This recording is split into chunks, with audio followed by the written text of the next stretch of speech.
Saya harus belajar banyak nih sama Bapak Ibu semua nih jadi Bapak nih.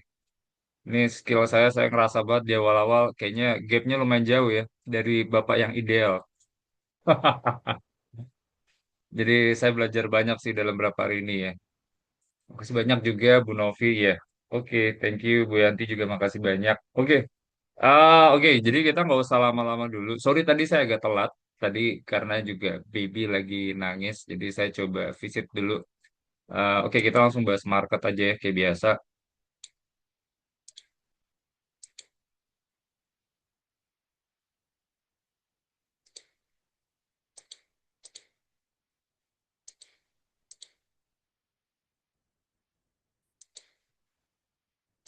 Loh, kok nggak bisa share screen? Wait.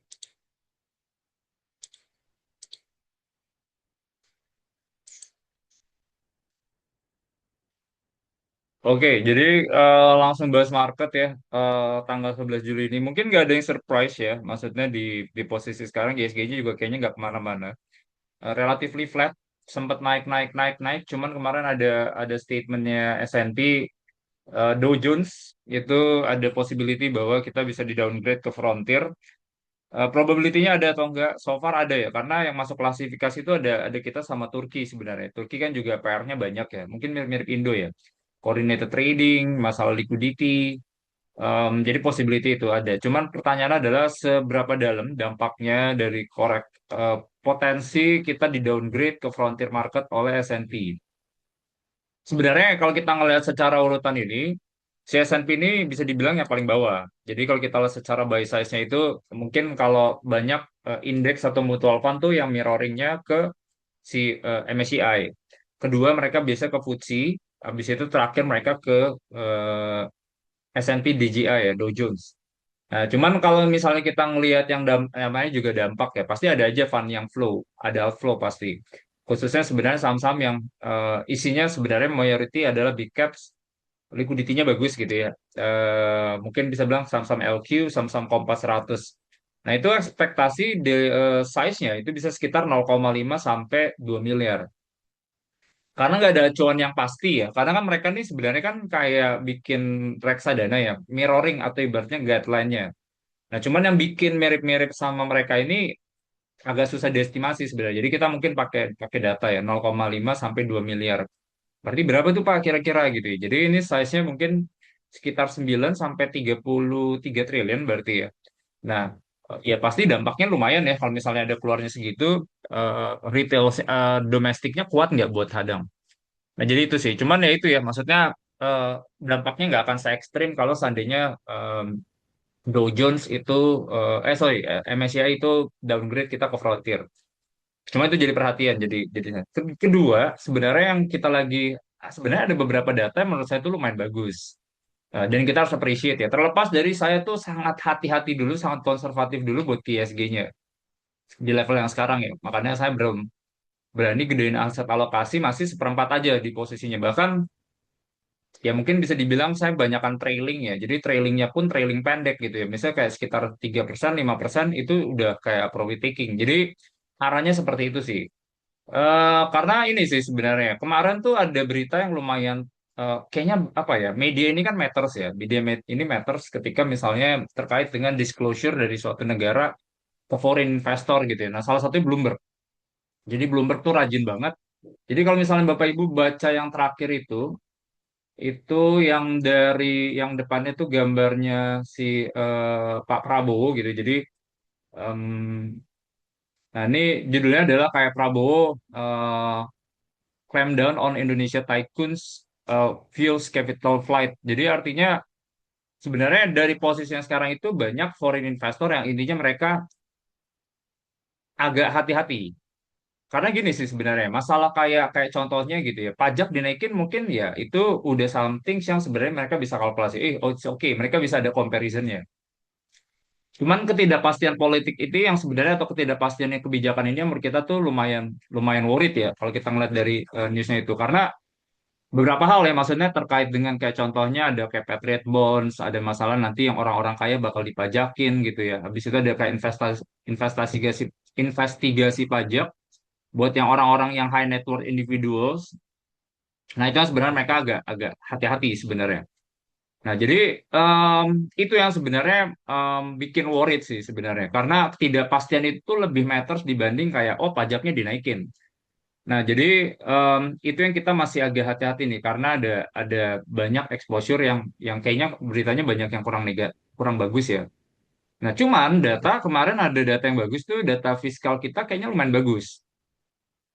Jadi kemarin data fiskal kita tuh yang di APBN, itu yang di Juni, itu fiskal ini kan komponennya dua, ada pajak yang revenue sama dari yang government spending atau yang belanja pemerintah.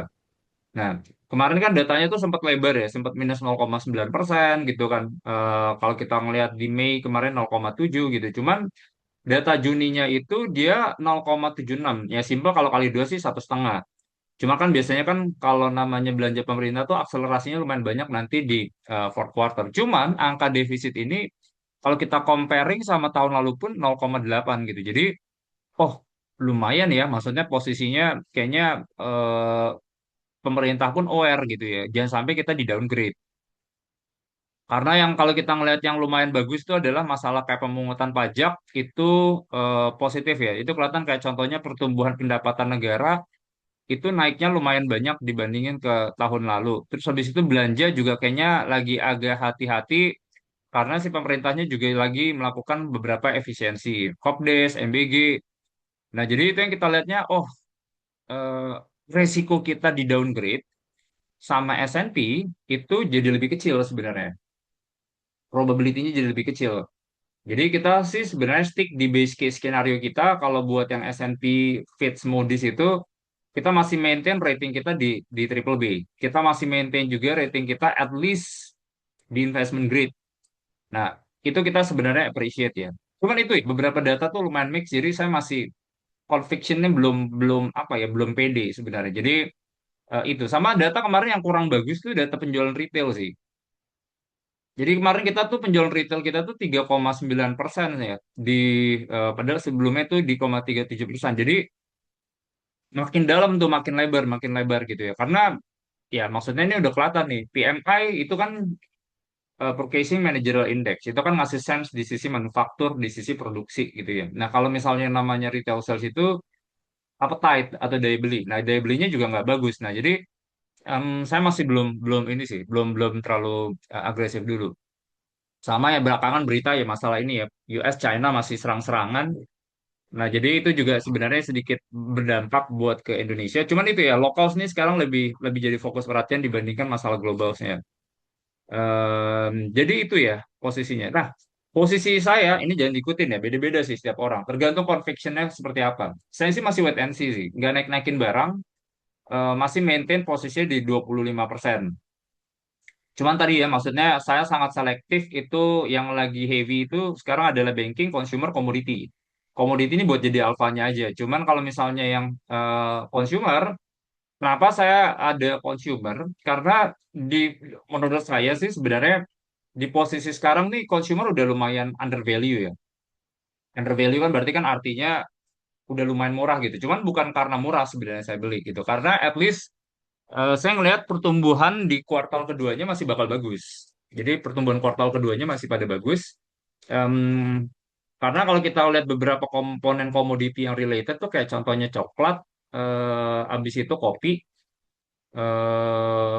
kakao itu udah pada turun. Jadi saya kayaknya ngelihatnya harusnya nih laporan keuangan kuartal 2 bagus.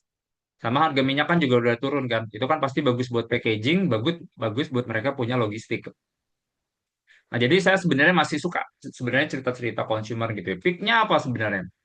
Picknya tuh ada beberapa sebenarnya. Cuman kalau yang misalnya saya lagi suka sekarang tuh ada Cimori sama Mayora. Ini dua yang ibaratnya emiten yang menurut saya tuh laporan keuangan kuartal 2-nya tuh masih bisa dapat belasan persen. Si Mayora juga laporan keuangannya harusnya bisa sampai dapat belasan persen. Karena pertama mereka udah dapat gain-nya. Kalau si Cimori itu mereka di apa di mereka punya bisnis makanan yang kayak contohnya nugget itu gr- growth-nya tuh bagus gitu ya. Kayak Canzelo dan lain-lain tuh growth-nya bagus. Jadi growth delivery-nya saya lihat nih muncul nih. Walaupun terlepas dia valuasinya nggak yang murah-murah banget ya. Cuma saya suka nih earnings quality-nya bagus. Earnings quality-nya bagus, corporate governance-nya bagus.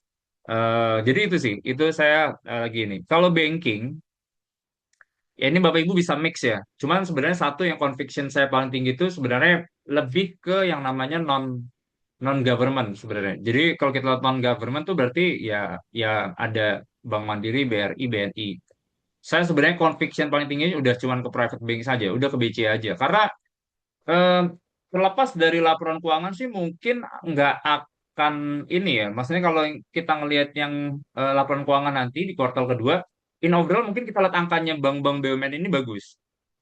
Karena banyak ketolong dari pertumbuhan kredit itu kayak KDMP-nya dan lain-lain jalan gitu ya. Habis itu yang kayak buat KMBG jalan. Jadi kredit-kredit korporasinya banyak yang muncul semua. Cuman nih menurut saya ini banyak nih. Ibaratnya saya udah kebayang nih arah-arah kebijakannya Pak Prabowo ini, tipikalnya sosialis ini, ke depannya nih bakal yang jadi vehicle buat salurin kredit. Jadi ini spread nih bakal dikecilin sebenarnya. Net interest marginnya tuh bakal dikecilin. Jadi itu yang saya sebenarnya masih masih kurang terlalu nyaman. Terlepas dari ini company-nya bagus ya. Cuman terlalu banyak noise ya, terlalu banyak noise saya nggak terlalu ini ya. Makanya saya sebenarnya heavy-nya buat yang ke eh, private banks gitu ya. Itu ya BCA. BCA, Bank Niaga dan Amon itu udah Bapak Ibu bisa pilih gitu ya. Cuman BCA tuh yang secara strukturalnya saya lihat tuh masih relatif kuat. Plus ini juga emiten yang kalau misal suku bunga naik tuh dia paling kuat buat absorb, paling bisa tahan liquidity-nya gitu. Karena dia punya loan to deposit ratio-nya masih rendah. Jadi artinya suku bunga naik, dia nggak usah perang tuh dari sisi liquidity-nya. Jadi saya masih oke sih, bank saya masih oke, cuman masih oke. Nah, komoditi, nah komoditi ini tough sebenarnya. Makanya saya bilang nih kalau Bapak Ibu jantungnya lumayan kuat, nggak apa-apa ambil komoditi. Dan kalau misalnya pengen ambil komoditi pun, sebenarnya juga disesuaikan dengan risk profile masing-masing. Cuman kalau misalnya ini ya maksimum ya mungkin sekarang 5% kali ya. Atau Bapak Ibu pengen punya 10% ya dua emiten. Ya itu sih sebenarnya. Cuman core portofolionya tetap nih di consumer sama banking. Nah, komoditi apa Pak yang sebenarnya masih ini ya? Batu bara of course enggak. Itu saya lihat nih banyak PR-nya masih banyak gitu ya, yang harus diberesin gitu ya. Masalah kemarin kita batu bara kurang, pasti nanti yang swasta-swasta diminta kontribusi jualan ke dalam. Itu pasti jadi sentimen gitu ya. Harga juga kayaknya nggak kemana-mana ya batu bara ya. Demand juga kayaknya nggak kemana-mana. Beberapa negara kayak China itu juga udah pelan-pelan, aduh Indo ribet nih dealing sama Indo gitu ya. Jadi mereka kayaknya bakal cari buyer lain. Nah, jadi harga juga kayaknya nggak kemana-mana, volume juga turun gitu. Jadi saya kayaknya, kayaknya nanti-nanti dulu deh kalau misalnya ini. CPO nggak ada kalau komoditi nggak ada surprise yang signifikan sih ya. Karena eh, positifnya kemarin tuh pemerintah gini, dia kasih statement bahwa intinya kayak banyak kan beberapa perusahaan itu nggak comply pakai B50. B40 dulu sih sebenarnya. Jadi kan kebijakan mandatori ya, wajib pakai B40. Biar keserap nih, apa yang mereka bikin semuanya keserap. Cuma banyak yang bandel juga, banyak yang bandel. Jadi mereka coba beresin itu. Cuman saya sih nggak ngelihat biodiesel itu tuh jadi apa ya? Mungkin istilahnya kayak game changer buat ke CPO. Karena gini, basicnya masih sama gitu. B50 itu kan sebenarnya buat kayak substitusinya ke minyak kan. Kalau ke diesel misalnya. Pertimbangan itu nih. Cuma pertanyaannya kalau misalnya harga minyaknya sekarang turun, Pak, balik ke ibaratnya harga sebelum perang, masih mahalan ini atau mahalan ini? Mahalan diesel atau mahalan biodiesel? Mahalan biodieselnya di posisi yang sekarang. Jadi ibaratnya tuh economical value-nya. Kalau misalnya saya ngobrol sih ya sama beberapa gitu, agak susah buat melakukan kalkulasinya. Cuman itu akan ada insentif kita bisa produce B50 kalau seandainya harganya minyak itu di harga 100, di atas 100 misalnya. Oh, lebih murah nih dibandingkan sama si ini ya. Nah, di posisi yang sekarang harga minyak turun, saya pikir, aduh kayaknya enggak deh. Kayaknya nggak ada insentif gitu. Jadi CPO tuh kayaknya nggak terlalu sih. Demand lokalnya pun mungkin nanti ketolong harga ya itu ya masalah El Nino ya. El Nino yang saya bilang strong El Nino. Cuman dampak kejadiannya mungkin baru kelihatan 3 sampai 12 bulan. Jadi itu sih. Nikel juga kayaknya nggak dulu sih. Em,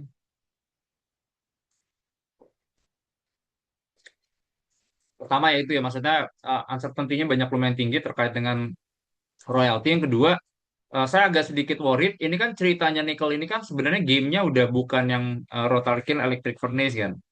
Gamenya tuh udah bukan bikin nickel pig iron, udah bukan bikin namanya ferronickel. Intinya buat ke stainless steel atau baja. Gamenya sekarang adalah bikin baterai listrik.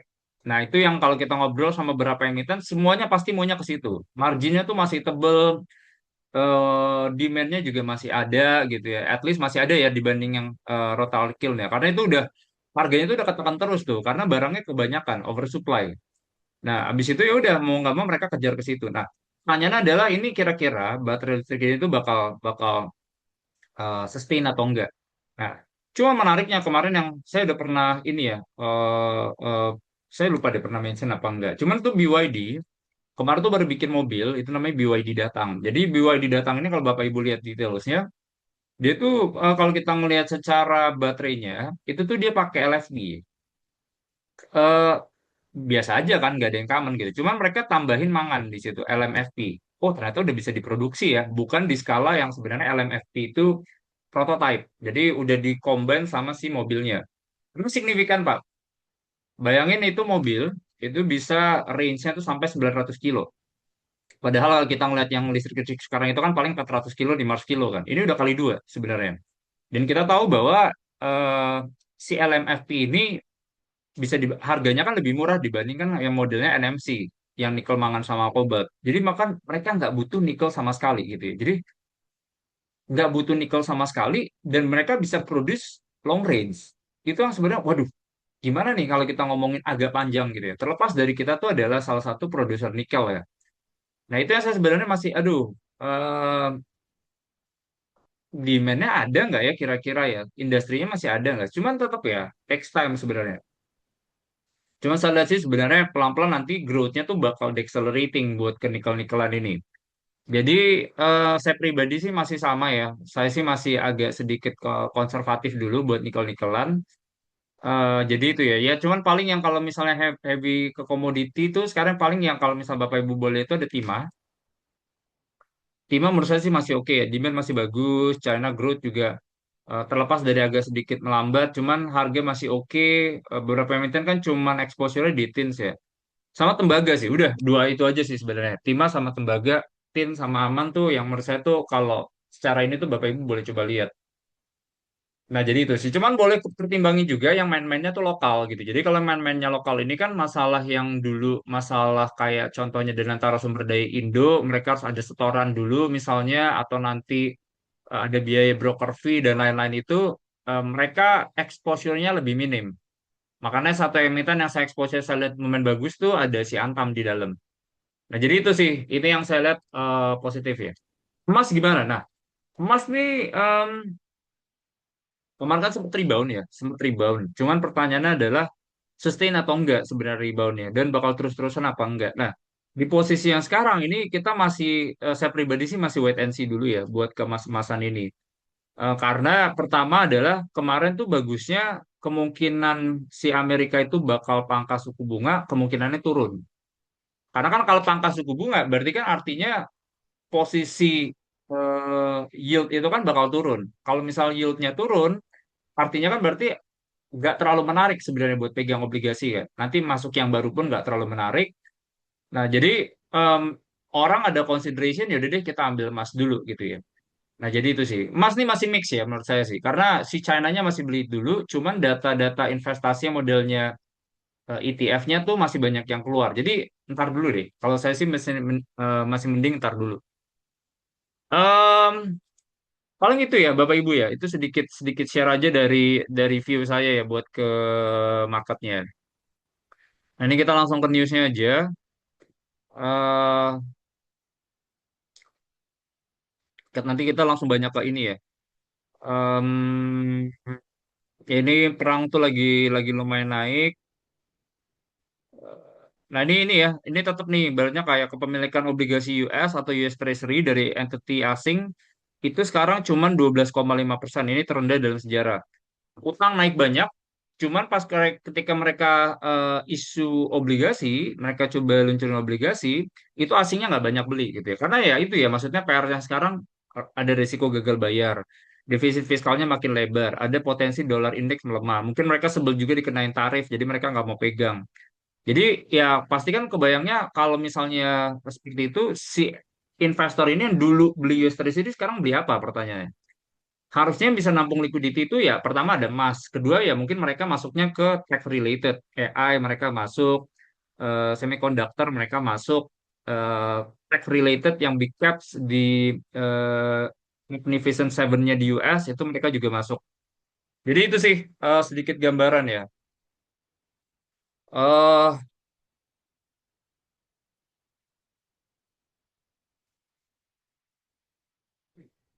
yang menarik lagi adalah, nah ini masalah ada perbedaan pendapat dari the Fed buat pangkas atau naikin suku bunga.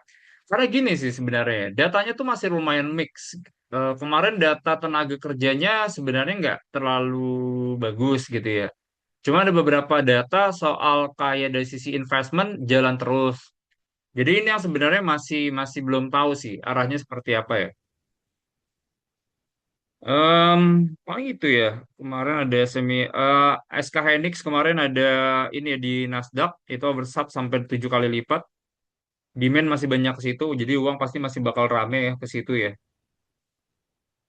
Sektor yang menarik adalah OPEC naikin produksi, cuman nggak signifikan. Ini 188 ribu per hari. Padahal kan mereka kalau kita lihat produksi global itu kan bisa sampai 100 juta ya, jadi kecil ya, nggak signifikan. TikTok layoff 90% Tokopedia. Hati-hati buat pegang ke Gojek Tokopedia. Walaupun mereka udah nggak majority ya, mereka kan cuman pegang 25% aja, seperempat dari ownership-nya, karena sisanya tuh yang pegang tuh ByteDance. Cuman dampaknya adalah kalau di laporan keuangan, berarti kan si Gojek Tokopedia-nya tuh masukin investment-nya di Tokopedia, itu ke dalam mereka punya istilahnya kayak eh, biasanya itu namanya investment income gitu ya. Jadi investment from subsidiaries. Nah, jadi kalau seandainya nanti investment di subsidiesnya turun, mungkin mark to market valuation-nya juga turun, pasti itu bakal kena. Jadi laporan keuangan bakal kena. Karena di posisi yang sekarang ini yang akan kejadian gini. Jadi Tokopedia structuring nanti di kuartal kedua kelihatan mereka pasti ada biaya restrukturisasi. Mereka ada biaya pesangon. Mereka ada beberapa layoff. Jadi OPEX-nya itu pasti terbang. Nah, OPEX-nya itu bakal terbang. Nah, itu yang bikin sebenarnya nanti bakal bakal turun ya. Nah, ini kan harusnya mereka nggak dikonsol kan, mereka nggak dikonsol. Cuma secara mark to market valuation-nya, kalau seandainya nanti di appraisal, nah itu mungkin bakal turun karena revenue-nya mungkin agak sedikit ada adjustment. eh Revenue dan juga EBITDA-nya pasti akan sedikit adjustment ya. Jadi itu bikin valuation-nya downgrade. Bang Himbara minta perpanjangan tenor SAL. Jadi Kementerian Pak Purbaya kemarin nolak permintaan Bang Himbara ingin memperpanjang tenor penempatan dana SAL sampai 1 tahun karena dana yang itu udah 381 triliun. Nah, jadi panjangan tenor ini ditolak ya. Jadi ini kurang bagus ya buat ke banking sebenarnya. Terlepas dari sebenarnya kan dana SAL ini kan nggak murah ya. Cuma susah sebenarnya. Mereka pun fight buat ke deposito pun susah. Karena sekarang pemerintah istilahnya kan ada namanya tuh crowd out effect ya. Jadi pemerintah tuh nerbitin obligasi, uang pasti ke situ semua. Kalau uang ke situ semua, berarti artinya nih uang-uang yang ke publik ini jadi makin sedikit sebenarnya kan. Nah, jadi private nih makin susah nih buat dapat funding gitu. Karena pemerintah lagi butuh buat jagain si nilai tukarnya. Nah, jadi itu sih sebenarnya. Makanya kemarin kenapa Bank Himbara ini tuh posisinya sekarang juga agak berat gitu. Karena mereka punya liquidity itu udah pada pada tinggi-tinggi ya. Jadi mereka tuh kayak kita ngelihat Mandiri, BRI, BNI, loan to depositnya tuh udah 90%-an. Jadi kalau misalnya loan to deposit 90%-an, harus perang nih sama pemerintah nih. Karena nggak ada uang yang buat disalurin tuh udah terbatas gitu ya. Uang yang salurin tuh udah terbatas. Makanya mereka pusing nih cari liquidity pusing. Jadi itu kemarin consumer confidence-nya nggak terlalu bagus. Dropnya juga lumayan 120 ke 117,8. Ini kelihatan confidence yang di 1 sampai 2 juta sama 2,1 sampai 3 juta tuh lumayan drop. Jadi hati-hati dulu juga. Smartphone kena ke harga jual. Jadi kemarin dibilang penjualan smartphone di Indo tuh bakal turun sampai 2 digit ya. Sampai tahun 2026. Karena udah kelihatan sebenarnya beberapa emiten. Kayak contohnya si Era Jaya tuh udah naikin harga tuh sampai 19% di kuartal 1. Jadi itu ya, ASP-nya udah dinaikin 19,3%. Nah, jadi kenaikan harga ini karena ada nilai tukar, ada masalah dari sisi chip yang harganya jadi naik gitu ya. Mau nggak mau mereka harus naikin harga pas on volume-nya bakal drop. Nah, itu kan juga ngasih sense bahwa orang juga nggak punya duit gitu ya buat belanja handphone. Harga dinaikin, kalau mereka punya duit ya mereka bakal spending. Masih tetap ada growth. Nah, cuman di posisi sekarang bakal ada perlambatan. Saya rajai sih masih nanti dulu ya. Biasanya kalau di fase-fase ekonomi kayak gini nih, ekonominya lagi nggak terlalu bagus, rupiahnya lagi melemah, daya belinya lagi jelek, pasti orang beli handphone tuh belakangan sih.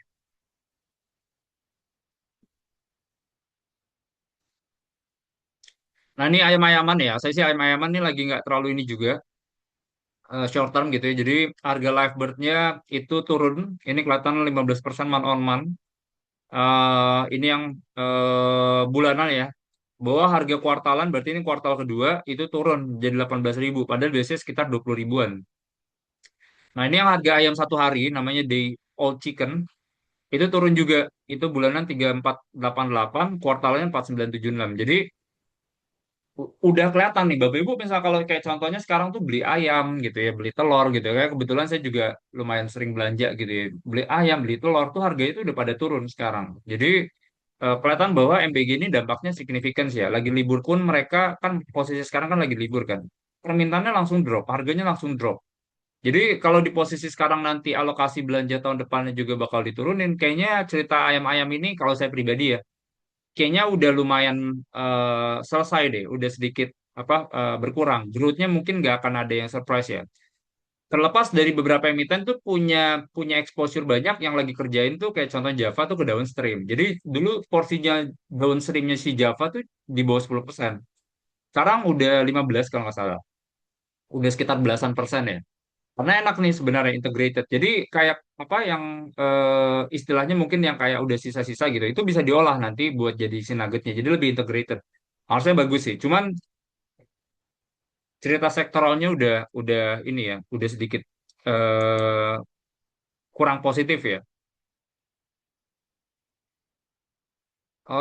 Pak Prabowo kemarin launching B50, eh, kemarin penjualan mobil bagus, double digit itu di Juni 2026. Ntar ya. Iya, kemarin penjualan mobil tumbuh 12%, naiknya 32%. Cuman ini kelihatannya beberapa yang lumayan gede itu ada Jayco. Jayco, BYD di 4, Jayco ada urutan ke-7. Cuman kemarin Toyota juga bagus, Daihatsu juga bagus, Suzuki juga bagus ya. Cuman ini kalau kita lihat sih so far masih inline ya. Angka di first half itu berarti 51% dari targetnya Gaikindo.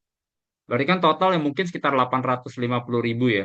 Jadi itu sih. Cuman ini ya, ini kan ibaratnya dampak suku bunganya kan belum ke capture ya. Karena kan suku bunga tuh biasanya butuh waktu buat di-adjust ke kredit konsumsi, consumer goods, automotive loan. Butuh waktu pasti. Nah, jadi kalau misalnya nanti itu ada adjustment nanti di bulan-bulan depan, harusnya akan sedikit mengdisinsentif mereka untuk beli mobil. Jadi seperti itu sih. Cuma kelihatan juga kenapa mobil listrik ini agak sedikit melambat. Oh, ini berarti artinya sekarang konvensional lebih bagus, Pak. Enggak juga sih. Kalau menurut saya sebenarnya ada faktor seasonality-nya juga karena si pemerintah ini kan lagi nunda sebenarnya insentif buat ke mobil listrik. Nah, jadi itu sih. So gimana Pak Astra? Kalau misal otomotif otomotif kayak saya nanti juga kayaknya nanti dulu ya. Maksudnya Astra tuh company bagus ya, company sangat bagus, sangat kuat gitu ya. Cuman otomotifnya saya nggak terlalu nyaman gitu. Yang kedua, di United Tractor-nya harga batu baranya nggak kemana-mana, bisnis kontrak tambangnya lagi lumayan turun, agak lumayan berat juga gitu ya. Terus mereka ada exposure di nikel agak lumayan juga. Terlepas dari ini company bagus ya. Plantation juga saya masih belum terlalu nyaman. Jadi um, company-nya bagus, cuman ini belum belum terlalu apa ya, belum saya masih belum favor sih sama ininya, sama sama outlook industrinya. Jadi itu, kalau auto komponen ya, komponennya juga sebenarnya ini sih. Kemarin kan data laporan keuangannya bagus. Orang juga kalau ngomongin komponen itu bukan mobil baru doang, mobil bekas juga angkanya bagus gitu ya. Nah, cuman biasanya ini komponen-komponen juga biasanya kalau misalnya ada rupiah melemah, mereka kan sebenarnya si auto itu tuh nggak belinya dari luar, dia tuh belinya dari lokal. Cuman yang lokal ini ambilnya dari luar, jadi indirect harga cost komponen itu jadi lebih mahal kan mereka juga banyak GV-GV kan. Nah, jadi agak susah sih di situ ya. Kalau misalnya buat Iya, paling itu ya. Auto, eh, oh paling Dharma Polymetal. Dharma Polymetal tuh banyak kan mobil baru ya. Jadi kalau misal mobil barunya melambat, juga agak sedikit terbatas ya. Terlepas jadi juga mereka tuh lagi expand juga buat ke motor ya. Cuman saya nanti sih, kalau otomotif kayak nanti dulu. Goto udah beres, ini kerjasamanya sama taksi, Indosat beresin ini nggak ada surprise. Cuman saya Indosat ini nih ya, ini sedikit bahas yang telco ya. Telco kemarin tuh sebenarnya beberapa data lumayan bagus ya. Intinya kompetisi makin stabil. Kemarin Excel juga punya paket apa namanya, paket bebas ya.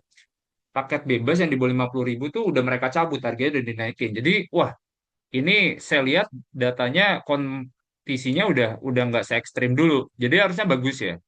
eh, Punya exposure ke telco sebenarnya masih oke karena defensif ya. Jadi itu cuma saya suka sebenarnya Indosat ya. Indosat sih saya lumayan suka gitu karena pertama sinerginya jalan. Diversifikasi bisnisnya jalan. Lihat data Open Signal kayaknya mereka punya download speed, upload speed, coverage itu pelan-pelan scoringnya makin bagus. Jadi itu sih sama mereka coba cari growth di tempat baru gitu. Kayak contohnya mereka ada ke yang kayak sekarang ada di Vicky Broadband itu kayak buat internet itu lagi jalan. Nah, jadi ada banyak sih sebenarnya yang mereka kerjain ya. Jadi growth-nya saya masih lebih suka dibanding yang lain. Nah, ini komoditi emas, emas tadi saya udah ceritain, soybean, soybean kemarin sempat naik ya, ada cuaca panas di Midwest US, bikin supply pasti bakal drop. Jadi ini harganya jadi naik. Plus juga ini ya, ada permintaan yang tinggi dari China ya, karena kan kemarin China ini kan disuruh beli soybean kan, mereka disuruh beli kedelai dari US. Kemarin datanya udah ada jualan sekitar 200.000 metric tons ke China ya. Nah jadi itu ya minyak nih nggak kemana-mana, sempat ada ketegangan politik, CPO ya tadi kita bahas ya nggak kemana-mana juga. Em, Sama tembaga ya, tembaga sih masih oke ya, ini datanya masih oke. ISG-nya sekarang lumayan bagus ya. Di globalnya kan lagi nggak terlalu bagus ya, karena kan yang semiconductor lagi pada drop. Karena gini sih, kalau yang semiconductor tech related AI itu saya nggak ngeliat emang sebenarnya fasenya bubble gitu. Cuman di fase yang sekarang itu orang tuh lagi coba lihat-liatin ini bisnis modelnya akan seperti apa ya, tren industrinya akan seperti apa ya. Karena pukul-pukulannya lagi kerasa. Yang bayangin ya, AI ini kan banyak. Kita mau subscribe yang mana pun kita nggak tahu gitu. Jadi investmentnya ini pertanyaannya adalah bisa jadi profit nggak? Nah, di fase sekarang tuh kan belum kelihatan ya, angkanya belum kelihatan. Nah, sama awal-awalnya kan orang kalau misalnya kita buat subs ke AI, itu ekspektasinya main yang di atas gitu ya, harga-harga mahal. Cuma sekarang kayaknya, aduh, kayaknya yang gratisan aja deh. Akhirnya mereka banyak yang bikin yang kayak produk-produk yang jatuhnya tuh lebih low cost. Nah, jadi itu yang sebenarnya kayak, waduh, ini ada sedikit istilahnya ada impact gitu ya. Jadi ada impact dari sisi earnings. Mereka ngelihat mungkin bisnis modelnya nggak sewow yang dulu. Nah, makanya si kemarin ada sempat yang bilang tuh bahwa AI ini udah di fase bukan kayak lagi bubble, cuman lagi di fase fatigue gitu ya. Jadi ada sedikit koreksi. Jadi itu ya. Batu bara nggak kemana-mana, harganya flat. CPU juga nggak kemana-mana. Gold sempat di bawah 4.000, sekarang di bawah udah sedikit rebound 1%, 4.100. Nikel nggak kemana-mana. Ini minyak naik ya karena perang ya. Ini juga dorong kemarin Elsa naiknya juga juga lumayan. Cuman yang kayak modelnya Timah ini angkanya masih bagus. Tembaga juga kalau kita lihat secara quarterly growth-nya juga masih bagus. Timah juga masih bagus. Cuman kalau nikel nih udah kelihatan kan harganya tuh nggak kemana-mana sih. Jadi kalau saya pribadi sih kalau misalnya pengen punya exposure buat ke sini, kecenderungannya ya kecenderungan itu yang lebih stabil, lebih ke timah sama tembaga ya. Kalau pengen punya exposure emiten ke sini ya. Rupiah, nah ini yang saya paling ini nih, paling ya itu masalah ada apa ya uncertainty dari sisi kebijakan sih. Terlalu banyak yang menurut saya ya ini terlepas dari mungkin saya sangat bias kepada pilihan politik. Cuman beberapa hal menurut saya secara objektifnya melihat ini banyak yang bikin ketidakpastian. Banyak yang saya juga ngobrol sama emiten, mereka roadshow keluar, mereka takut masuk Indo karena banyak yang nggak pasti. Banyak yang kayaknya, ah ini yang makan kayaknya mereka-mereka juga gitu ya. Banyak yang ibaratnya ranah-ranah ya lagi rame ya belakangan eh, korupsinya tuh di orang-orang terdekat gitu ya. Jadi ini yang saya sebenarnya, aduh, ntar dulu deh. Makanya ini saya masih nggak berani sebenarnya. Agak takut sebenarnya masuk ke Indo ya. Cuman ya itu, kalau misalnya Bapak Ibu em, ini ya kayaknya lebih konservatif dulu, lihat-lihat dulu. Walaupun terlepas dari kita tuh valuasinya sangat murah dan menarik. Jadi itu ya. Em, yang bagus kemarin IDX Financials itu bagus, IDX Infra itu bagus. Financials itu ketolong dari ini ya. Wait, coba saya cek. Iya, kemarin tuh ada BNI-nya bagus, BRI bagus. Oh, benar ya Bapak Ibu ya?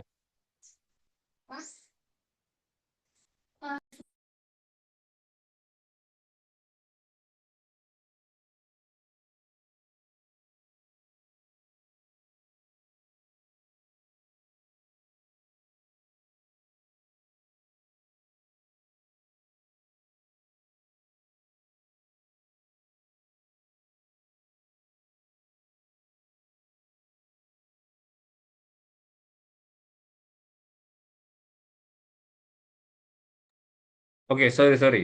Ada sedikit kendala. Iya, kalau misalnya buat banks, kemarin ketolong ya dari Mandiri, BRI, BC juga bagus. Saya masih suka banks ya. Bapak Ibu, menurut saya butuh banks buat jadi core porto ya.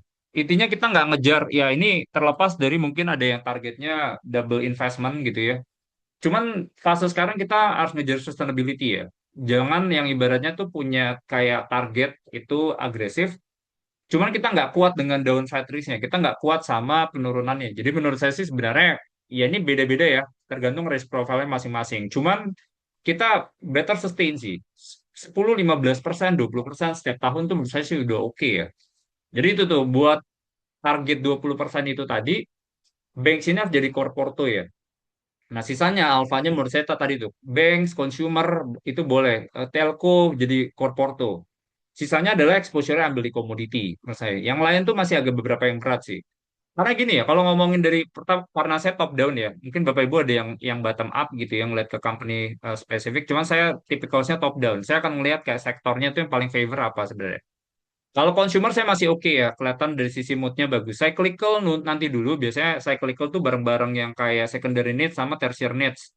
Biasanya barang-barang yang kayak handphone gitu ya, kayak misalnya otomotif. Nah itu demand itu agak belakangan. Cuman primary needs itu masih lebih kuat. Properti saya nanti dulu gitu ya. Terlepas dari ini angkanya positif, cuman selalu ingat bahwa ini sangat relate sama suku bunga. Jadi orang tuh pasti avoid. Pasti mereka agak hindari nih. Jadi fund manager pun juga pasti agak agak agak hati-hati punya exposure ke situ. Basic industry ya banyak yang jadi PR yang nikel-nikelan tuh lumayan lagi pada drop kemarin MBMA drop, MDKA drop nanti dulu em, energi itu ya tadi ya ini volatility-nya lumayan tinggi cuma beberapa exposure kayak contohnya gas. Gas ini hati-hati dulu juga sih. Ini tuh lagi banyak yang menurut saya juga pemerintah arahnya ke situ. Kalau bisa industri ini punya cost tuh murah. Message-nya pemerintah tuh itu. Jadi apa sebenarnya? Kalau bisa industri itu dapat harga murah, kalau bisa dari sisi customer itu dapat harga murah. Nah, jadi itu ya, pasti artinya gimana? Mau nggak mau, kalau bisa marginnya di level company itu dipangkas. Pemerintah kan lagi coba ini juga ya, lagi ada alternatif kayak LPG, itu kita kan ambilnya dari luar kan, kita import. Cuma itu coba di substitusi pakai CNG, compressed natural gas. Nah, itu yang sebenarnya lagi banyak yang dikerjain ya. Cuman salah satu bridging paling cepatnya adalah pangkas mereka. Nah, makanya kemarin kan Piges disuruh pangkas gitu ya, buat yang ininya LPG-nya juga mereka suruh pangkas. Jadi resikonya banyak. Tech nanti dulu, ini belum banyak yang ini ya. Transportation juga kayaknya nanti dulu ya. Ya selat Hormuznya udah dibuka, tarif lagi pada turun. Eh, dari sisi trade global juga kayaknya belum yang pulih-pulih banget ya. Karena lagi pada dikasih tarif semuanya. Kesehatannya sebenarnya menarik ya, lumayan defensif juga. Harusnya laporan keuangan juga kuartal 2 juga harusnya bagus. Boleh dipertimbangkan, cuman secara bobot saya lebih heavy ke financials. Ya paling itu ya, Bapak Ibu ya. Nah, ini sedikit yield obligasi aja, nih arahnya masih bakal naik nih ke depannya karena kita masih bisa naikin suku bunga, udah naikin suku bunga, asing pun masih rupiah pun masih melemah di posisi yang sekarang. Karena ini kombinasi ya, karena dolar indeksnya juga lagi bagus gitu ya. Dolar indeksnya lagi lumayan bagus. Makanya kelihatan nih sebenarnya nilai tukar yang lain pun juga mengalami pelemahan. Nah, cuma itu ya, pressure tuh kerasa ya. Jadi ruang kenaikan suku bunga ini masih ada. Kalau ruang kenaikan suku bunga masih ada, hindarilah yang berhubungan sama bunga-bungaan. Toll road jangan, menara jangan, terus otomotif juga jangan, properti jangan. Jadi itu ya secara top down ya.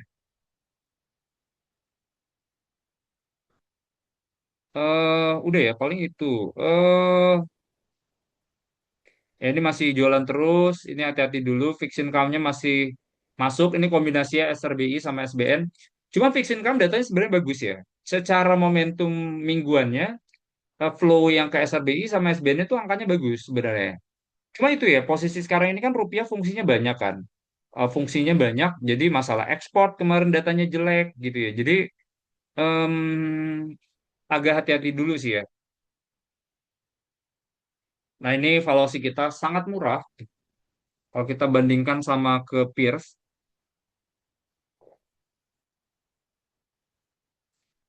cuman somehow mungkin orang tuh ngeliat Indonesia, kalau dari point of view ini ya global ya. Indonesia tuh mungkin kayak bisnis tekstil gitu ya. Dulu kan kayak company-company kayak Sritex, valuasinya kan murah banget ya, 3 kali price earnings gitu, banyak yang masuk. Padahal tuh marginnya tipis banget, cash flow-nya panjang banget, dapat uangnya tuh lama gitu ya, karena mereka semua piutangnya tuh biasanya belakangan, bisa 3 bulan, 4 bulan, 5 bulan, 6 bulan. Padahal account payable-nya mereka harus bayarin cepet. Beli dari Cina barang material langsung dapat. Inventory barangnya muternya lama gitu ya, karena mereka harus stocking banyak gitu ya. Kalau misalnya ada apa-apa, ada masalah supply chain, susah dapat raw materialsnya lagi. Dibayarnya belakangan. Nah, sama itu yang orang lihat tuh buat Indonesia. Ini Kak, sebenarnya Indonesia itu valuasinya sangat murah, bisa 9 kali earnings gitu ya. Cuman kalau kita ngelihat dari sisi uncertainty-nya, dari sisi kayak ketidakpastiannya, dari sisi marginnya, nah itu yang jadi PR sebenarnya buat Indo ya. Jadi itu, oke kita langsung ke emiten ya. Ini saya agak sedikit panjangin. Arto nggak ada yang spesifik sih. Cuma kan dengar-dengar dia mau gabung sama Bevin ya. Kita nggak tahu rumornya seperti apa. Saya pun nggak tahu. Cuman kalau Bapak Ibu kalau pengen spekulatif, menurut saya oke-oke aja, sah-sah aja ya. Namanya juga ya kita coba ngejar upside ya. Dan maksudnya pun kalau seandainya nggak jadi pun, Arto tuh company-nya bagus gitu ya. Saya tahu lah, saya pakai Bank Jago, saya ngeliat apps-nya gitu ya. Eh, Wah, apps-nya keren. Saya akuin tuh thumbs up buat Bang Jago gitu. Jadi saya sebenarnya suka. Apalagi mereka tuh fundingnya tuh banyak gitu. Mereka channelingnya banyak. Mereka bisa kayak direct ke consumer. Mereka bisa pakai si GoPay juga sebagai vehicle-nya mereka. Karena bisnisnya kalau Bapak Ibu liatin yang bisnisnya GoTo, itu yang financials-nya kan bagus. Itu tuh dua growth-nya mereka. Jadi mereka modelnya tuh yang kayak buy now pay later sama yang modelnya consumer loan direct. Bunganya gede nggak? Gede banget. Sebulan mungkin bisa sekitar 40% kali ya di dua segmen ini tuh. Jadi bisa kayak sekitar 3%-an, 3,5%-an per bulan. Jadi itu ya sebenarnya. Cuman itu tuh. Sekarang sih short term ketolongnya sama kayak ada rencana gabung sama Bevin. Jadi itu ya. Cuman itu ya. Hati-hati kalau digital banks. Mereka tuh beda-beda sih sebenarnya. Cuman posisinya tuh banyak yang punya concern biasanya kalau liquidity-nya lagi pada tough, lagi pada tight gitu ya, lagi pada tipis-tipis, mereka paling berat sebenarnya karena mereka harus kasih bunga tuh lebih mahal gitu karena ada kan aduh ini bank baru nih kita eh, harus kasih bunga lebih tinggi. Nah jadi itu sih pertimbangannya. Jadi itu ya kalau misalnya Bapak Ibu pengen spekulatif Arto menurut saya sih boleh-boleh aja, cuman ingat risk manajemennya itu di waiting biasanya di waiting. El Nusa nih harganya minyaknya kan lagi naik ya, jadi lumayan ketolong di situ. Cuma saya pernah bilang ya ini El Nusa company bagus ya, jadi kan dia tuh bisnisnya tuh kontraktor infrastruktur sebenarnya. Ada yang dari upstream sampai downstream. Nah, jadi intinya tuh cara mereka recognize itu kalau misalnya kayak contohnya di upstream, itu mereka tuh punya kontrak. Jadi mirip sama kayak kayak perusahaan kontraktor gitu, kayak Wijaya Karya, Waskita Karya. Jadi mereka punya order book, nanti tuh dikerjain itu jadi revenue-nya mereka. Nah, jadi itu yang sebenarnya menurut saya sih bagus ya, El Nusa. Sama bisnis downstream-nya juga jalan terus. Sebenarnya emitennya kuat ya Bapak Ibu ya. Kan dulu harganya juga sempat 1.000 kan. Saya sih sebenarnya masih suka sama emitennya. Cuman cerita sektornya aja yang ini minyak nanti ibaratnya lagi pada naik, habis itu tiba-tiba udah beres pada turun. Jadi itu sih. Cuman kalau Bapak Ibu pengen bottom up, ini menurut saya sih oke company-nya. Karena dividennya yang mereka mereka kasih pun gede. Jadi itu ya, El Nusa tuh kalau pengen pengen liatin company-nya bagus ya. Geothermal, ini naiknya lumayan banyak. Spesifik news sebenarnya nggak ada ya buat geothermal ya. Cuman ini sih sebenarnya bisnis energi baru long term tuh saya masih suka ceritanya dan saya believe bahwa energi baru itu akan menggantikan fosil walaupun butuh waktu. Cuman saya lihat ke arah situ karena pemerintah kelihatan komitmennya, PLN kelihatan komitmennya, kelihatan juga dari Danantara proyek-proyeknya mereka juga banyak yang waste to energi, energi baru. Rasanya bagus ya buat geothermal. Cuman itu bisnisnya geothermal kayak gini tuh agak susahnya, growth-nya agak terbatas sebenarnya. Growth-nya agak terbatas karena itu pertama kan mereka harus kayak coba ada sumur-sumur baru kan. Mereka harus drilling-drilling. Nah, drilling-drilling baru itu butuh waktu. Terus habis itu tuh cost-nya juga gede-gede. Nah, biasanya juga kalau drilling baru nih, em, probability mereka bisa dapat kayak misalnya source geothermal yang bagus, panas bumi yang bagus, itu mungkin cuma 40-60, 40% berhasilnya. Nah, jadi itu sih sebenarnya. Makanya kemarin saya juga pernah ngobrol-ngobrol, kalau seandainya investment cost itu yang 40% cuma bisa benar itu dimasukin ke dalam IRR, itu berapa? Itu tipis sebenarnya, sekitar 10-11%-an. Jadi itu sih buat geothermal ya. Ini company yang spesifiknya di panas bumi, Indo, Ring of Fire, jadi harusnya ini menarik buat dieksplor juga. Coba liatin boleh sih Bapak Ibu ya. Cuman saya kurang nyaman tadi ya. Growth-nya agak agak susah nyari ceritanya. Em, cuma kalau kasusnya geothermal tuh dia akhirnya banyak ngambil kayak kilang-kilang yang di luar. Bukan kilang sih, maksudnya kayak wilayah-wilayah WK-WK yang di luar ya. Jadi itu energi ya minyak lagi pada naik, ketolong ya cuman hati-hati ya di fase yang sekarang ini ya. Energi ini reponya banyak, reponya lagi banyak. Yang emitennya megang juga banyak ya di dalam ya. Jadi itu em, Bufa, Bufa properti ya ini faktor spekulatifnya lumayan banyak ya. Terlepas dari bisnis propertinya saya nggak terlalu favor. Kedua ya angka kalau laporan keuangan terakhirnya kayaknya nggak terlalu ini ya. Coba saya cek deh.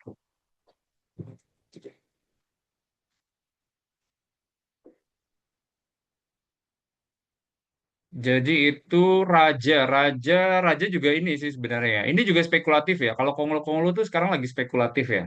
Cuma Raja tadi ya, kalau dia bisnisnya kan gas, itu sebenarnya mirip-mirip sama Piges.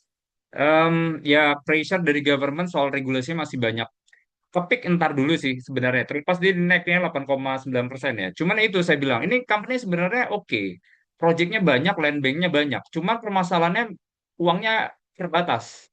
Jadi buat ngedevelop project yang ibaratnya fasenya sangat banyak ini, mereka harus kayak either mereka pinjam utang banyak, mereka harus kayak private placement banyak, mereka stretch issue. Jadi company-nya bagus, cuman uangnya terbatas. INTP saya nggak sentuh semen dulu. Saya nggak terlalu nyaman sama industrinya. Oversupply, perang-perang harganya kelihatan. Ini eh, INTP kan punya namanya tuh semen Raja Wali. Semen Raja Wali itu semen yang murah, itu kayak lawannya semen Garuda punyanya CSMGR. Harganya murah banget, cuma 45.000. Arahnya ke situ semua, jadi itu juga buat compete sama semen yang dari China, dari Thailand, dari Vietnam. Jadi itu ya kerasa nih, perang harganya masih kerasa. Em, Cimori sih saya suka ya. Growth-nya masih saya suka, valuasinya emang mahal gitu. Cuma saya masih suka cerita growth-nya di bisnis makanannya jalan, di bisnis yogurtnya kan stabil ya, growth-nya stabil. Susunya mereka coba kecap. Mereka kan sekarang kan peringkat market share-nya itu yang ketiga kan. Itu di bawahnya si Ultra Jaya sama si Indomilk. Nah, ini pelan-pelan tuh mereka tuh agresif tuh. Itu yang saya lihat sih positif buat dari sisi growth-nya. Cimori saya oke sih. Dewa. Dewa nih em, gimana ya ceritanya ya? Ya itu ya. Kalau Dewa sebenarnya kalau ngomongin sektoralnya kayak ya kita tahu ya bahwa pertama adalah kontrak batubara di Indo. secara volume tuh turun 790 ke 600 juta ton. Berarti kerjaan makin dikit. Nah, cuma kan Dewa ini kan ceritanya mereka pengen coba gedein exposure mereka di grup sendiri. Itu di grupnya Bumi. Mereka lagi pitching. Cuman sampai itu belum ada announcement, itu menurut saya sih masih spekulatif ya. Dan yang masalah mereka punya yang Aceh Gayo, itu belum ada detailsnya juga. Jadi saya masih terlalu banyak spekulasinya di sini. Kita belum tahu grade-nya berapa, kita belum tahu reserve-nya berapa. Jadi nonton dulu ya. Kalau saya sih nonton dulu. Kija, spesifik sih sebenarnya nggak ada ya. Cuman lahan industri ini, Kija tuh kan punya banyak sebenarnya. Kan mereka punya yang dari, eh dia tuh punya yang Jawa BK, mereka ada. Itu udah established sih. Itu tuh mereka nggak jualan, nggak cuma jualan lahan, lahannya udah tinggal dikit. Cuma mereka jadi business services di situ. Jadi waste managementnya mereka yang kelola, air bersihnya mereka yang kelola. Jadi itu Kija. Cuman mereka tuh punya yang di Kendal itu sama yang di Subang. Saya lupa deh, ada satu tuh yang jatuhnya tuh kayak, sebenarnya jatuhnya kawasan ekonomi khusus ya. Cuman gini sih, cerita-cerita soal industrial estate ini saya masih belum terlalu oke sih, karena data kemarin yang foreign direct investment kita tuh nggak terlalu bagus sebenarnya. Jadi kayaknya, aduh, data-data lahan industri kita kayaknya growth-nya agak susah sih. Medco ketolong minyak naik gitu ya. Ini company sebenarnya bagus ya, company-nya bagus, kuat. Sebenarnya saya suka sebenarnya sama company-nya ya. Mereka ada exposure di Yaman, saya suka sama company-nya. Mereka lagi gedein energi baru, saya suka. Cuma emang yang jadi PR-nya itu masalah growth-nya aja sih. Bukan growth, sorry, utang. Utangnya itu naik terus tuh, naik terus tuh. Jadi emang karena gamenya mereka nih unorganic growth, akuisisi sana sini, jadi ya di fase yang kalau bunga lagi tinggi nih agak-agak tegang-tegang juga sih. Cuma ketolong kemarin karena harga minyak ya. ESA, ESA sih sebenarnya kan ammonia related ya. Harga minyaknya udah normalize ya. Kalau saya pribadi sih kayaknya nanti-nanti dulu sih. Tiga saya tadi sih saya udah bahas. Yang losersnya CCPI ini batu bara, ini banyak ke logistiknya. Nanti dulu kontrak kita turun. Indosat saya masih oke sebenarnya. Saya tadi cerita nikel nanti dulu. Saya pribadi saya nggak sentuh nikel-nikelan dulu. Era Jaya tadi udah kita bahas ya. Volumenya lagi pada drop. Brand saya nggak sentuh dulu. Saham-saham yang HSC, High Shareholder Concentration listnya tinggi. Impact juga sama ya. Nanti dulu. MBMA saya nggak sentuh dulu, nikel-nikelan. MDK juga sama. Mitratel, Mitratel Menara ya. Saya udah pernah cerita bahwa bisnis menara di Indo tuh kan utangnya lagi pada gede-gede kan. Jadi suku bunga tinggi ini pasti mereka berat. Jadi saya nggak sentuh dulu. Apalagi bisnisnya gini. Kalau ngomongin menara itu kan pertama growth-nya, sorry, revenue-nya itu tuh muncul kan dari yang namanya mereka sewa menara kan. Jadi mereka bangun menara gitu. Mereka sewa tanah banyak, mereka bikin menara. Habis itu mereka sewain. Nah, uang itu akhirnya mereka pakai buat yang utang-utangnya itu tadi. Nah, jadi seperti itu. Nah, ini growth-nya udah terbatas karena sektor telkonya lagi konsol, mereka lagi nggak banyak nambah menara, jadi itu. Nah, akhirnya mereka kejar yang bisnis menaranya ini arahnya lebih ke bikin kayak model itu di fiberize. Karena kayak contohnya misalnya kabel nih. Jadi dari fiber, kan ada namanya tuh fiber to the tower, ada bisnis nanti ada fiber to the home. Nah, itu transfer rate-nya tuh lebih tinggi. Nah, makanya kalau mau dong di fiberize gitu, dibikin bagus, ini bisa lebih tinggi. Nah, itu mereka growth-nya muncul dari situ. Cuma itu ya karena tipikal ini utangnya tinggi gitu ya, saya nggak sentuh-sentuh dulu sih. ICBP juga nanti ya, saya udah pernah cerita, ini company-nya sebenarnya oke-oke aja, growth-nya masih ada sebenarnya. Cuman itu, laporan keuangan kuartal 2 tuh pasti jelek, makanya saya agak hati-hati aja sih. USD-nya kan lagi menguat lumayan, jadi nanti kalau kita ngeliat laporan keuangan 2, mereka pasti ada capital loss lumayan. DSSA, ini company-nya sebenarnya menarik ya. Saya sih ada rencana ketemu sama emitennya nih, saya pengen explore dari bisnisnya. Cuman ini tipikalnya jadi kayak investment company. Mereka punya My Republic, mereka punya data center gitu ya. Arahnya ke situ. Jadi pelan-pelan bisnisnya diversifikasinya keluar dari yang batu baranya. Mayora, Mayora sebenarnya masih bagus. Saya masih suka emitennya. Saya believe kalau kita agak panjangin dikit gitu ya time frame investmentnya ini harusnya ada ruang rebound. Unilever, Unilever juga sebenarnya company-nya ini ya. Saya consumer sih lagi suka sih sekarang. Consumer lagi suka ya. Cuma mungkin kalau disuruh pilih Unilever lebih yang agak belakang. Kalau suruh pilih mending Cimory, terus sama Mayora. Unilever tuh agak-agak agak yang belakang gitu ya. Karena saya masih butuh ngelihat angka-angka perbaikan dari mereka punya market share. Nah, jadi itu sih. MTech, MTech ini sih, ini lagi rame juga sih masalah kayak mereka investasinya keran, seharusnya sih bisa bagus ya. Mungkin kan transnya itu bakal terbang. Karena di dalam kan ada beberapa tokoh. Em, Cuman yang saya nggak terlalu nyaman tuh mereka di SCMA kan. SCMA saya nggak terlalu suka bikin bisnis media. Cuma Bapak Ibu kalau pengen exposure ke MTech ya, short term nanti ketika misalnya launchingnya runs itu boleh sih. Itu buat tactical aja sebenarnya. Jadi itu MTech ya. WiFi kayaknya nanti dulu ya. Saya udah pernah cerita dulu. Saya butuh eksekusinya jalan dulu sih. Karena target mereka 2 juta subscribers kayaknya berat ya tahun ini ya. Nanti dulu. Saya masih masih masih tunggu datanya dulu sih.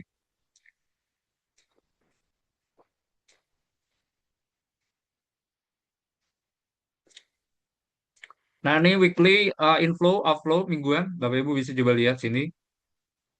BCA saya masih oke. BRPT ini sebenarnya company-nya bagus ya. Dia menurut saya itu sampah PP yang paling paling clean ya. Maksudnya secara struktur shareholders-nya tuh dia kepemilikan masyarakatnya tuh masih banyak gitu. Jadi apalagi mereka kan konsol dari anak-anaknya kan. Karena kalau konsol anak-anaknya bisnisnya Pak PP itu kan sebenarnya oke ya.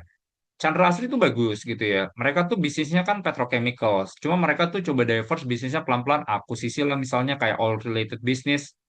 Em, Habis itu kan mereka ada, aduh saya lupa lagi namanya tuh, yang mau launching. Nah itu oke, jalan. Brand juga sebenarnya kan emitennya bagus ya. Nah cuman emang terlepas kan valuasinya aja yang lumayan mahal. Jadi mereka tuh punya semuanya tuh. Jadi BRPC ini sebenarnya company-nya menarik ya. eh BRMS ya udah pernah bahas. Gold tuh intinya kalau Bapak Ibu punya time frame panjang boleh. Kalau mau pendek-pendek nih, masih lihat ada ruang koreksi masih ada sih. Ada nanti dulu dia udah energi baru. Terus abis itu Elsa juga menurut saya sih boleh Bapak Ibu coba liatin ya, cocok nggak sama ininya Bapak Ibu. Cuman kalau buat value investing panjang, ini company nggak growth yang kenceng-kenceng banget. Cuma mereka rutin bagi dividen dan at least growth-nya masih ada dan valuasi masih masuk akal. Indofood nanti ini mereka ada exposure di CBP jadi utangnya tuh lumayan gede. BTN ini sebenarnya company bagus ya. Secara struktural ini saya pernah masukin ke dalam, saya punya 7 emiten yang direkomendasiin ya tiap bulan. Karena salah satu yang manajemen kerjaan itu masalah liquidity-nya tuh jalan semua. Mereka coba shifting ke yang dulu fund-fund mahal yang institusi, mereka coba cari yang middle-middle. Itu funding cost-nya turun. Mereka punya Bali launching, mereka punya kayak dari data tren depositnya, kasanya makin naik terus, itu saya lihatnya banyak. Jadi liquidity-nya banyak yang bagus nih. Company sih sebenarnya ini ya positif ya, cuman itu ya pasti PR-nya nih kalau kelihatan dari arah-arah pemerintah sekarang, oh BTN nih, yaudah deh kalian properti panjangin 40 tahun. Waduh, ini NPL-nya siapa yang makan nih misalnya. Nah, volumenya mungkin muncul banyak gitu, cuman resikonya juga makin kena. Ya, jadi itu sih. Bufa nanti tin saya masih oke, cuan saya nggak sentuh dulu. Gudang garam nih sebenarnya menarik ya, cuman harusnya sih mungkin nggak belum ada katalis positif yang signifikan. Cuman kerasa sih sebenarnya ini gudang garam bakal ketolong dari kebijakan pemerintah buat cari uang di cukai. Kan mereka cari uang kan, di mana aja tuh? Kejar di royalti misalnya, kejar di pajak yang orang-orang kaya misalnya. Nah, salah satunya adalah cukai rokok yang mereka kejar. Dan itu terakhir ngobrol sama kayak Wismilak gitu ya, sama emiten-emiten ini, udah kelihatan ada beberapa eksekusi yang pemerintah udah coba jalanin. Jadi yang dulu ngakal-ngakalin kayak misalnya, oh ini rokoknya SKM, dibungkusnya SKT. SKT kan pajaknya lebih murah, itu udah ketahuan. Banyak yang modus-modus kayak gitu udah ketahuan. Jadi em, bakal bagus buat gudang garam sebenarnya. Nah, cuman itu ya, nanti kita juga takutnya ini pemerintah lagi BU, cukanya bakal dinaikin lagi, gudang garamnya kena juga. Inco nanti dulu ya, saya udah ceritain. eh Mapi kan mau ada ini ya, ada yang private placement itu ya kemarin ya. Kok private placement sih mandatory tender offer ya, karena ada perubahan pengendali. Em, BRI saya nggak sentuh dulu. Nah, BRI ini lebih lebih tegang sebenarnya dibandingkan yang lain. Karena Kalau misalnya pemerintah beneran fokus komit buat kasih kredit small medium enterprise bunganya lebih rendah dibandingkan korporasi, wah ini habis sih. 70% ada di situ dan selalu ingat bahwa ini non kolateral gitu ya. Non kolateral cuman bunganya lebih rendah dibandingkan yang kolateral. Wah, itu kan gila ya. Eh Astra tadi sudah cerita, ada Outflow juga, Mandiri tadi ya. Saya sih kalau di antara bank BUMN sih Mandiri masih oke sih. Dia diversifikasi kreditnya lumayan bagus, saya suka. Liquidity-nya juga bagus, kelihatan mereka punya live-in, tren dana pihak ketiganya juga bagus terus, kasanya juga oke. Jadi itu ya, cuman itu short termnya nih saya nggak terlalu nyaman sama yang government related. Telkom ntar sih, Telkom ini agak susah, kompetisinya mereka nggak bisa ini agak susah buat fight-nya. Kelihatan juga sebenarnya kayak Telkom kan bayangin ya, Telkom tuh setahun itu tuh belanja modal tuh bisa sekitar 3% dari mereka punya revenue. Berapa Pak? Itu 22 triliun ya, kurang lebih segitu angkanya, 22, 24. Cuman kalau kita ngelihat dari sisi data quality, kok kayaknya nggak terlalu kelihatan ya. Jadi Bapak Ibu bisa coba cek tuh di Open Signal namanya. Jadi Open Signal itu kita coba lihat tuh ada kayak report data bulanan. Kita lihat tuh biasanya, oh download speed sekarang trennya bagus ini. Peringkat satu, duanya, tiganya sini. Nah, Telkom tuh banyak yang di bawah-bawah. Aman, aman saya masih suka sebenarnya sama emitennya panjang. Eh, Demand tembaganya masih jalan, capex cycle-nya udah beres gitu ya. Mereka tinggal bisa jualan koper katoda. Harusnya sih bagus ya. Ini harusnya sih bagus. Merdeka, ya itu ya. Merdeka tuh sebenarnya di MBMA-nya saya masih hati-hati dulu setelah launchingnya yang tadi tuh yang punyanya BYD. Blade Battery generasi yang kedua, itu pasti jadi R tuh kompetisi buat ke nikelnya. Cuman exposure di emasnya mereka kan ada ya. Sama mereka kan juga punya tembaga kan. Dari yang tambang Tujuh Bukit sama wetarnya tuh ada. DCS Outflow, saya udah jelasin dari BRMS juga. NCKL saya nggak terlalu buka juga saya nanti dulu. Bumi. Nah, ini Bumi ya. Sebenarnya gini sih, kalau ngomongin laporan keuangan kuartal 2 harusnya bagus. Karena harga batu bara kan lebih tinggi dibandingkan kuartal satu, sama mereka punya Wolfram kemarin udah di-mention itu bakal bagus. Ya jadi itu ya. Cuman ini karena si Bumi itu tuh agak susah sekarang tuh retailnya tuh banyak banget ya. Saya juga kemarin tuh ketemu manajemen, mereka coba push tetap ke MSCI. Cuman di posisi sekarang ini agak susah gitu ya. Maksudnya kalau agak susah buat diangkat karena retailnya banyak gitu ya. Jadi itu, jadi kalau retail kan berdasarkan momentum. Jadi sahamnya naik naik naik naik dikit, mereka langsung pada jualan. Jadi itu sih. Cuman kalau ngomongin fundamental sih, harusnya Bumi, Andrew Salim nih eh, ada beberapa data yang menurut saya tuh udah lumayan bagus ya. Oke, mungkin itu aja ya, Bapak Ibu ya. Ini cuma sedikit aja. Paling kalau ngomongin dari yang Indo,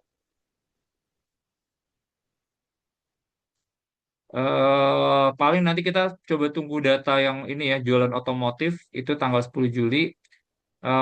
Cuman ini positif ya, foreign reserve kita lumayan bagus. Foreign reserve kita tuh kemarin ketolong dari, saya lupa deh,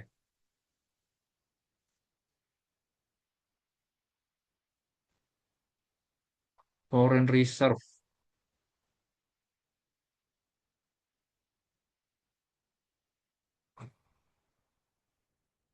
Saya lupa nih kemarin ketolong. Cuman yang ekspektasinya harusnya turun, cuman jadi ini relatively flat, jadi oke.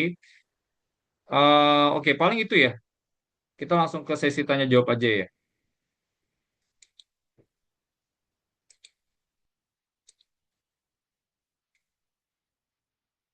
Makasih banyak Pak Richard, Pak Julius, highlight Cimori, Pak Nick.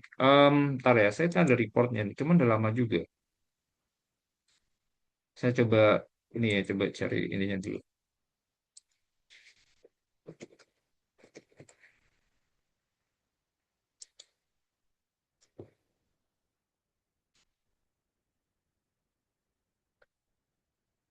Nih ya, saya langsung coba ini aja ya, share.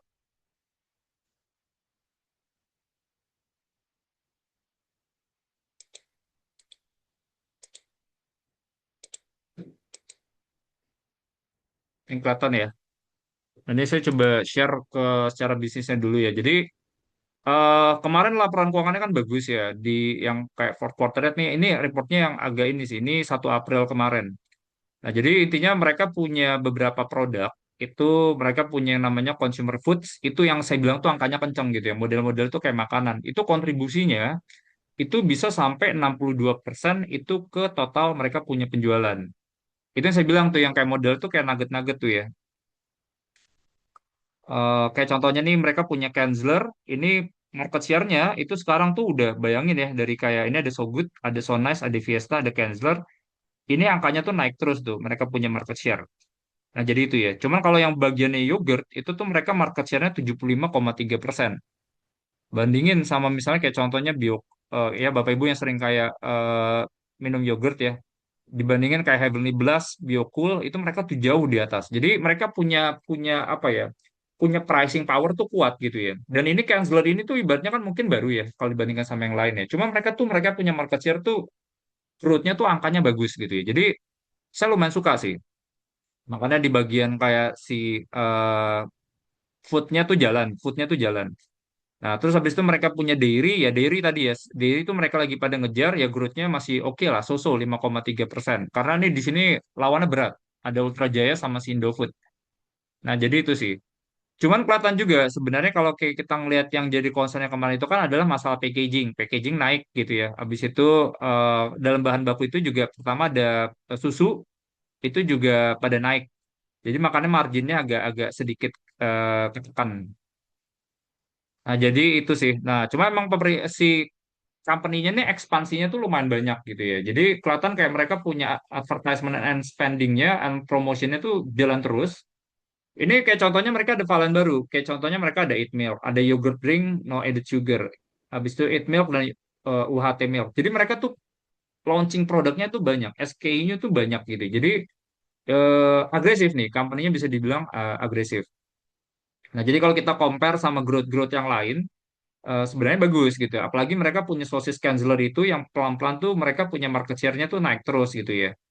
Nah, jadi itu cuman susunya nih yang agak tough gitu ya karena ibaratnya kayak konsumsi kita masih rendah. Terus ya mungkin di kondisi ekonomi yang nggak terlalu bagus, orang jadi sedikit mengurangi kontribusi susu, itu yang jadi PR ya.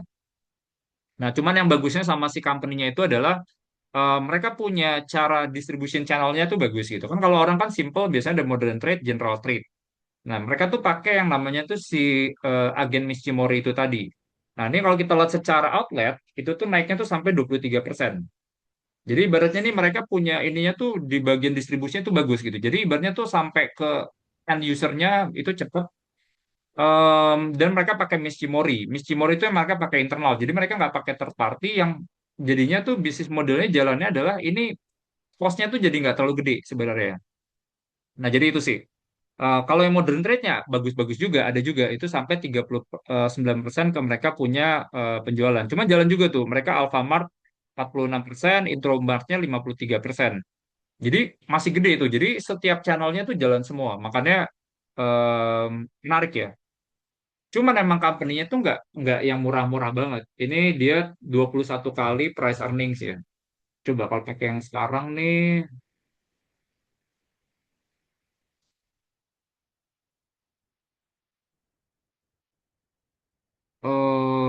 dia tuh sekarang udah turun malah udah 17 kali price earning. Seharusnya sih oke ya. 17 kali buat consumer nih menarik sebenarnya. Growth-nya oke. Jadi itu ya, nih angkanya nih Bapak Ibu nanti bisa lihat breakdown ini. Bisnis dairy-nya nggak kemana-mana. Dairy berarti ini include yang yogurtnya juga. Consumer food-nya yang jadi ceritanya. Jadi em, itu consumer good-nya mereka tuh angkanya jalan terus. Ini yang nopang dulu 35% doang, sekarang 62%. Mereka banyak bisnisnya tuh di locals, itu masih di domestik. Ini saya bilang nih mereka punya channel distribusinya tuh lumayan bagus. Sama yang kita lihat tuh buat yang dari Alfamart, Indomartnya juga kontribusinya juga oke. Ini growth-nya nih tiap tahun udah kelihatan nih Bapak Ibu ya. Ini angkanya nih kelihatan mereka punya distribusi partner itu positif. Ini juga yang mereka jalanin tuh Miss Cimori sama outletnya naik terus gitu. Jadi itu sih. Jadi ini saya lihat sih sebenarnya bagus ya. Hmm, Ini kelihatan sih sebenarnya. Kalau kita compare misalnya ya, terlepas dari mereka ada makanan ya. Cuman ini bayangin ya, Ini Cimori, bisnisnya kan mungkin mirip-mirip sama Ultra Jaya. Walaupun Ultra Jaya itu lebih apa ya? Revenue diversification-nya lebih terbatas. Dia tuh lebih concentrated kan produknya kan. Nah, cuman ini marginnya 44%. Bayangin dong, kalau kita ibaratnya ngeliat kayak consumer yang lain mungkin nggak akan ada yang stabil ini. Premium pricing, cuma mereka masih bisa maintain. Jadi itu ya Bocimori. Ya ini buat pengenalan aja ini kayak produk-produknya ini ada Ultra Milk. Ini Bapak Ibu mungkin biar familiar. Ini yang ya mungkin Bapak Ibu sering lihat ya. Nah ini yang nugget-nuggetnya ini yang jadi growth-nya mereka. Kanzler, Chicken Nugget dan lain-lain. Jadi angkanya bagus ya. Ini kalau kita ngomongin secara valuasi juga trennya dibandingkan sama peers ya. Ini kelihatan sebenarnya Cimori tuh tiap tahun tuh growth-nya tuh bagus ya. Ini kelihatan nih, kayak contohnya 2023 dari revenue sampai yang dari EBITDA sampai bottom line tuh growth-nya tuh selalu di atas peers. Jadi ini yang saya jadi kayak cerita gitu. Ini yang saya bilang nih, kenapa margin mereka tuh bisa superior. Marginnya bisa superior, ini di atas yang lain lumayan jauh ya. Nah, ya, cuman itu kompensasinya adalah mereka punya punya valuasinya itu jadi premium. Cuman itu ya, maksudnya menurut saya sih ini for a reason ya. Emang company-nya itu bagus, company-nya kuat. Sama neracanya juga bersih ya. Ini dia utangnya nggak banyak. Net cash posisinya. Net cash tuh berarti artinya banyakan banyakan ini utangnya nol bahkan. Ini company-nya tuh bener-bener apa ya rapih nih mereka punya neraca. Nah jadi itu ya. Ini buat si Cimori ya Bapak Ibu. Semoga menjawab tuh tadi dari Andromeda ya. Paniko apakah ada project data center di SSIA dan Kija? Waduh. Em, Kija ya. Kija tuh kayaknya agak jauh deh. Dia tuh punya punya data center tuh kayaknya nggak terlalu dekat sama CBD ya. Coba saya cek ya Pak. Saya sih terakhir ketemu tuh dia nggak ada sih. Gue ya.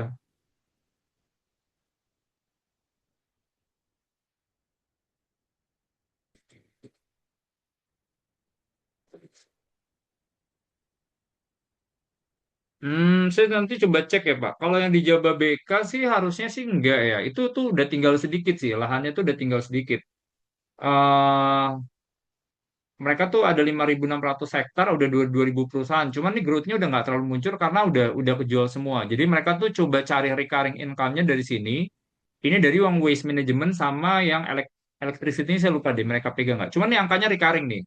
Ini bagus. Cuman kalau posisi yang di Kendall, Jababeka Kendall itu dia agak jauh sih sebenarnya posisinya. Agak jauh dari port. Walaupun mereka kawasan ekonomi khusus ya, cuma agak jauh dari port. Jadi makanya angka growth-nya tuh di sini nggak terlalu ini ya. Sama mereka punya yang Tanjung Lesung, Tanjung Lesung. Jadi Tanjung Lesung di Banten itu sebenarnya kayak buat dijadiin kawasan para wisata. Cuman agak susah nih growth-nya nih, karena ini company-nya kan juga utangnya tuh bisa dibilang tuh nggak terlalu kecil juga sih. Coba ya saya cek.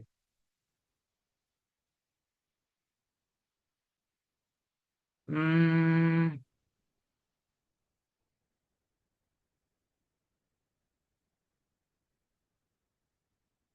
em, ya debt to equity itu udah 1,12 kali. Jadi ya ini mungkin case-nya jadi mirip-mirip kepik ya. Mereka punya lahan industri itu banyak. Cuman buat kayak ngedevelop itu dananya itu terbatas gitu ya. Nah, jadi itu sih karena PR-nya industrial ini kan sebenarnya mereka tuh operating cash flow-nya itu tipikalnya tuh negatif gitu ya. Karena mereka harus kayak ibaratnya ini punya lahan industri. Ibaratnya kan ada nanti namanya undeveloped bank, jadi namanya developed bank. Jadi maksudnya mereka kan punya izin misalnya, udah dapat approval gitu ya. Nah, cuma mereka nanti bakal kerjain tuh si izin-izinnya itu tadi. Nah, jadi yang undeveloped itu tadi biar bisa dipakai, mereka butuh uang. Nah, pas udah mereka kerjain, berarti kan keluar uangnya kan di awal. Nanti dari tenan itu kan baru kalau oh yaudah saya beli deh berapa harganya misalnya 2 juta per meter. Oh udah, uangnya masuknya belakangan. Nah, jadi agak susah tuh di working working capitalnya, modal kerjanya bisnis industrial tuh agak berat di situ. Jadi itu sih buat Kija ya. Cuman setahu saya tuh Candle tuh dia agak jauh.